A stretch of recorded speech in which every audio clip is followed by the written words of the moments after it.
Good morning students. आज हम नया चैप्टर स्टार्ट करने जा रहे हैं जो कि है चैप्टर नंबर 5 सदिश विश्लेषण एवं प्रक्षेप्य गति। ठीक है, तो इसमें हम सदिश राशियों के बारे में ज़्यादातर जानेंगे। तो हैं क्या ये राशियाँ? तो भौतिक राशियों के प्रकार पे आते हैं। ठीक, तो भौतिक राशियाँ दो प्रकार की होती हैं, पहला अदिश, दूसरा सदिश।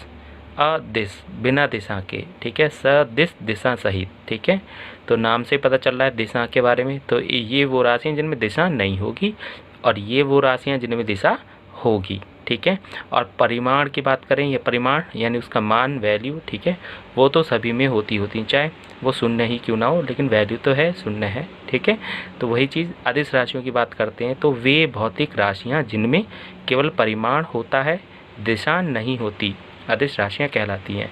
जैसे द्रव्यमान, दूरी, चाल, आयतन, घनत्व, दाब आदि। ठीक है, तो ये सब क्या हैं? अदिश राशियाँ हैं। बढ़ते हैं सदिश राशियों पे। तो सदिश राशियाँ क्या हैं?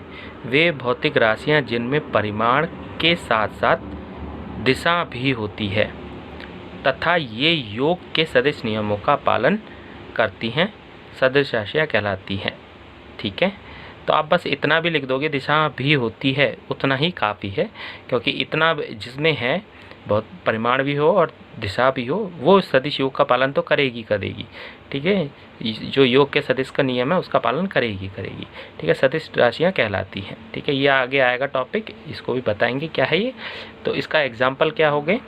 विस्थापन, वेग, त्वरण, बल, भार, संवेग आदि, ये सब क्या है? इनका अपना परिमाण भी होता है, साथ के साथ परिमाण यानी मान, साथ के साथ इन सब में अपनी एक दिशा भी होती है। ठीक है, नेक्स्ट टॉपिक आते हैं स्थिति एवं विस्थापन सदिश। ठीक, तो स्थिति सदिश क्या है? स्थिति सदिश दिशा बताता है मूल बिंदु से, किसी भी बिंदु की या कण की। ठीक है, किसी समय पर, किसी क्षण पर। ठीक है, तो किसी क्षण पर किसी भी बिंदु की जो भी स्थिति होगी मूल बिंदु से, वो उसका स्थिति सदिश होगा। ठीक है, तो ये क्या है? किसी क्षण किसी बिंदु P का स्थिति सदिश उस बिंदु को मूल बिंदु O से मिलाने पर प्राप्त होता है। इसकी दिशा O से P की ओर होती है। जैसे कोई बिंदु P है, अगर आप इस किसी समय पर बिंदु P यहाँ है, कोई कण बिंदु P पर है, तो उसका स्थिति सदिश क्या होगा? O से P को मिला दो बस, तो ये रेखा आ गई। तो ये जो सदिश बनेगा ये ही होगा स्थिति सदिश P का। मान लो वो R1 है वेक्टर, तो वेक्टर R1 बोल देंगे उसे। ऐसे Q का भी निकाल सकते, बिंदु Q यहाँ है तो किसी समय पर यहाँ है बिंदु Q, तो इसका O के सापेक्ष इसे सदिश क्या होगा? OQ वेक्टर, जिसको हम R2 वेक्टर मान लिया तो R2 वेक्टर कह देंगे। अतः बिंदु P का स्थिति सदिश क्या हो गया? OP vector. ऐसे Q का स्थिति सदिश क्या होगा? OQ vector. इसको R1 मान लिया, इसको R2 मान लिया। ठीक, तो दूरी अगर नापनी हो किसी भी सदिश की तो वो होता है इसका मॉडुलस। OP दूरी निकालनी है तो वो क्या होगा? वेक्टर OP का मॉडुलस, वेक्टर OQ का मॉडुलस। या तो वेक्टर OP बोलो या सदिश OP बोलो, इंग्लिश का वर्ड या फिर हिंदी का वर्ड, कोई एक यूज़ कर लेते हैं, तो हमने कोई भी यूज़ कर सकते हो। ठीक, तो आप यहाँ सदिश या वेक्टर कुछ भी लिखा हो, एक ही है वो सब, कोई अलग अलग ना समझे। ठीक है, तो वैसे ही ये मॉडुलस आ गया इसका, यहाँ भी मॉडुलस आ गया। ठीक है, मान रख दिया बस, मॉडुलस ले लिया। मॉडुलस यानी मापांक का मतलब होता है उसका परिमाण, दिशा नहीं लेनी है। ठीक है, जब भी मॉडुलस लगाते हैं उसका मतलब परिमाण लेना है, दिशा नहीं लेनी। तो OP क्या है? दूरी है जिसमें कोई दिशा नहीं है, वेक्टर नहीं लगा। अगर वेक्टर लगा दिया तो दिशा भी है उसमें। ठीक है, तो इस तरीके से ये होता है। इसमें आते हैं विस्थापन सदिश राशि पर। तो विस्थापन सदिश क्या है? किसी कण का किसी समांतराल में विस्थापन सदिश कण के प्रारंभिक एवं अंतिम स्थिति सदिशों के अंतर के बराबर होता है। ठीक है, मान लो कोई कण बिंदु P से किसी समय P पर है और P से फिर किसी भी रास्ते से बिंदु Q पर आ गया। ठीक है, तो P और Q किसी भी रास्ते से जा सकता है, को मिलाने वाली जो सीधी रेखा होगी, ठीक, वेक्टर PQ, ये होगा इसका विस्थापन सदिश। ठीक है, तो इस PQ को निकालना है तो इसकी स्थिति निकाल लो यानी OP वेक्टर, इसका स्थिति निकाल लो OQ वेक्टर। ठीक है, और अंतिम वाले में से पहला वाला घटा दो यानी OQ माइनस OP, वो क्या होगा? P से Q वेक्टर होगा। ठीक है, तो ये क्या कहा है इन्होंने इसमें, जैसे मैंने यहाँ दिखा दिया, माना कोई कण किसी क्षण बिंदु P पर तथा कुछ समांतराल बाद बिंदु Q पर आ जाता है, तो किसी भी पथ द्वारा आया हो वैसा, उससे कोई मतलब नहीं है हमें, तो उसका विस्थापन सदिश क्या होगा, पी क्यू होगा, और इसका मान क्या होगा, O Q minus O P. ठीक, तो ध्यान रखना जब भी कोई सदिश इस तरीके से लिखा तो पहला बाद वाला जो बिंदु वो पहले लिख लेंगे और पहले वाला बिंदु को बाद में लिखेंगे, यानी उसका स्थिति सदिश बाद में आएगा, और दोनों का अंतर यानी O Q minus O P. मान रखे थे हमने, इनके मान रख दिया R2 और इसका मान R1, चाहे तो मान भी रख सकते, तो ये हो गया। बढ़ते हैं नेक्स्ट टॉपिक पर। वेक्टर कह दो चाहे सदिश कह दो, एक ही चीज़ है। वेक्टरों से संबंधित कुछ परिभाषाएं, ठीक, तो सेवा डॉट लगा देते हैं। तो बात करते हैं समान वेक्टर यानी समान सदिश। तो समान वेक्टर या समान सदिश है क्या, ठीक। सदिशों के पास क्या है, एक तो परिमाण होता है और एक दिशा होती है।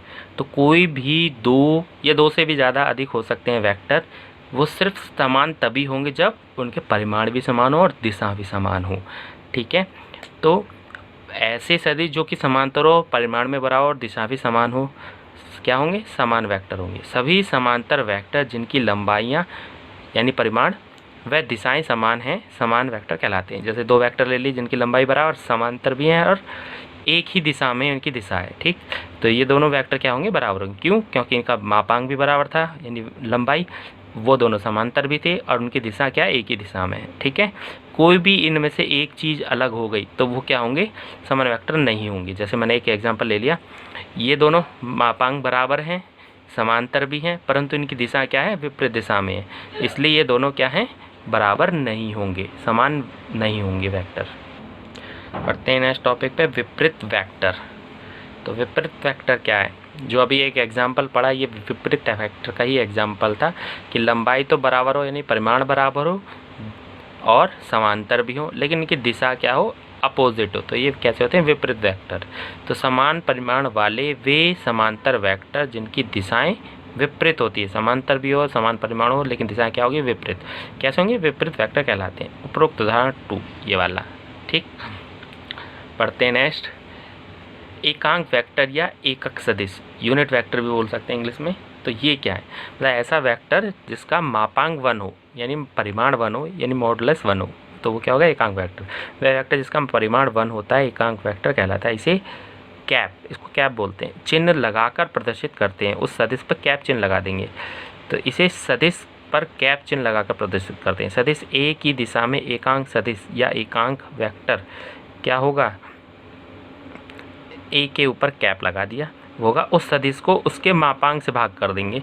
तो इसके मापांक से भाग करने का मतलब मापांक इसकी वैल्यू और इस मापांक से भाग करें तो वो वैल्यू कैंसिल हो जाएंगे, 1 आ जाएगा लेकिन दिशा रह जाएगी, ठीक है। तो इसका मतलब मापांक 1 हो गया लेकिन दिशा रहेगी, तो वो यूनिट वेक्टर मिल जाएगा। तो किसी भी सदिश को उसके मापांक से भाग करने पर हमें उसकी दिशा में एकांक सदिश मिल जाता है, ठीक है। ए लिख दो या ए वेक्टर लिख दो, एक ही चीज़ है, ए वेक्टर का मॉडुलस लिख दो, एक ही चीज़ है, ठीक। तो ये हो गया इसका फॉर्मूला। बढ़ते हैं आगे।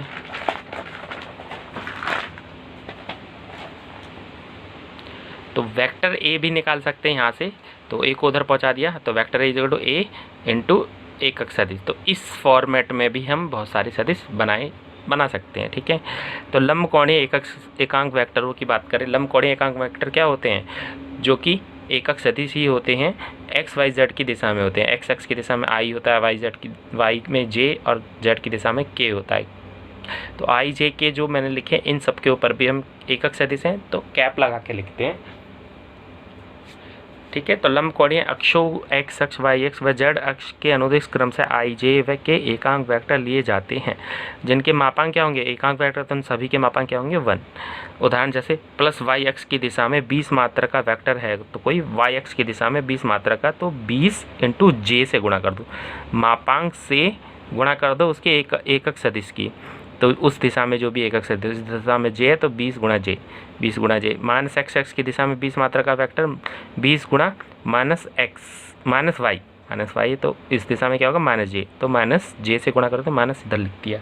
तो किसी सदिश को समकोणीय घटकों में लिखने पर तो ए एक्स आई, ए वाई जे और ए जेड के, ए एक्स क्या होगा, एक्स एक्स में जो भी इसका परिमाण होगा, वाई एक्स में जो भी इसका परिमाण होगा ए वाई, और जेड एक्स में जो भी इसका परिमाण है वो ए जेड, और आई जे के आप जानते हो एक्स वाई जेड दिशाओं में क्या है, एकक सदिश है। तो ये वेक्टर ए इस फॉर्मेट में भी लिखा जा सकता है। ये वेक्टर ए कुछ भी हो सकता है, कहीं भी किसी भी दिशा में हो सकता है। आते हैं नेक्स्ट शून्य वेक्टर पर। शून्य वेक्टर क्या है? वह वेक्टर जिसका परिमाण शून्य होता है शून्य वेक्टर कहलाता है। परिमाण शून्य है, दिशा कुछ भी हो सकती है और कहीं भी हो सकती है। इसे जीरो से प्रदर्शित करते हैं, जीरो वेक्टर से प्रदर्शित करते हैं। इसकी दिशा अनिश्चित होती है, ठीक है, क्योंकि इसकी लंबाई नहीं है तो दिशा कहाँ से दिखाओगे, तो एक बिंदु जैसा हो जाएगा, तो उसकी दिशा कहीं भी हो सकती है, तो वो अनिश्चित है। ठीक है, आज के लिए इतना ही।